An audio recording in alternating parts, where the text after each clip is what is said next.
കേരളത്തിൽ UDF അധികാരത്തിലെത്തിയാൽ മുസ്ലിം ലീഗിന് ഉപമുഖ്യമന്ത്രി സ്ഥാനത്തിന് അർഹതയുണ്ടെന്ന് പാണക്കാട് മുനവറലി ശിഹാബ് തങ്ങൾ. മുമ്പ് CH മുഹമ്മദ് കോയയും ഔക്കാദർ കുട്ടിനെഹയും ഉപമുഖ്യമന്ത്രിമാരായിരുന്നിട്ടുണ്ട്. പാർട്ടിക്ക് അർഹതയുള്ള പദവിയാണത്. എന്നാൽ അത് ആവശ്യപ്പെട്ടുകൊണ്ട് ചർച്ചയ്ക്കോ വിവാദത്തിനോ ലീഗ് ഇല്ലെന്ന് പാണക്കാട് മുനവറലി തങ്ങൾ വ്യക്തമാക്കി.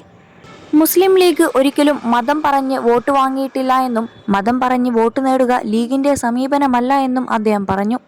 മാത്രമല്ല, അങ്ങനെ ചെയ്യുന്നത് പാർട്ടിയുടെ പ്രത്യയശാസ്ത്രത്തിന് എതിരുമാണ്. ഇതിന് വിരുദ്ധമായിട്ട് എവിടെയെങ്കിലും ഉണ്ടായിട്ടുണ്ടെങ്കിൽ അക്കാര്യം അന്വേഷിക്കും. ന്യൂനപക്ഷങ്ങളുടെ സംരക്ഷണം സംബന്ധിച്ച് ജനങ്ങൾ UDFനെയാണ് വിശ്വസിക്കുന്നത്. ന്യൂനപക്ഷങ്ങൾ എന്ന് പറയുമ്പോൾ അവഗണിക്കപ്പെട്ടവർ, പാർശ്വവൽക്കരിക്കപ്പെട്ടവർ, അവരെല്ലാം വിശ്വസിക്കാൻ കഴിയുന്നത് UDF ആണെന്ന് മനസ്സിലാക്കിയിട്ടുണ്ടെന്നും മുനവറലി തങ്ങൾ പറഞ്ഞു. നിയമസഭാ തെരഞ്ഞെടുപ്പിൽ UDFന് 100-ലേറെ സീറ്റ് ലഭിക്കുമെന്ന് മുസ്ലിം ലീഗ് നേതാവ് PK കുഞ്ഞാലിക്കുട്ടി പറഞ്ഞു. അതിനുള്ള സാഹചര്യം നിലവിലുണ്ട്. UDFന് 100-ൽ കൂടുതൽ സീറ്റ് ലഭിക്കുമെന്ന പ്രതിപക്ഷ നേതാവിന്റെ പ്രസ്താവനയിൽ അതിശയോക്തിയില്ല. കണക്കുകൂട്ടി തന്നെയാണ് UDFന്റെ ആത്മവിശ്വാസം.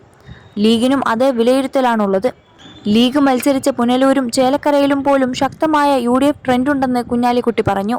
21 ലക്ഷത്തോളം സന്തുഷ്ടരായ ഉപഭോക്താക്കളും 2 ലക്ഷത്തോളം തിമിര ശസ്ത്രക്രിയകളും പൂർത്തിയാക്കിയ മലബാറിലെ ഏക കണ്ണാശുപത്രി Al Salama eye hospital, hospital road, Perinthalmanna.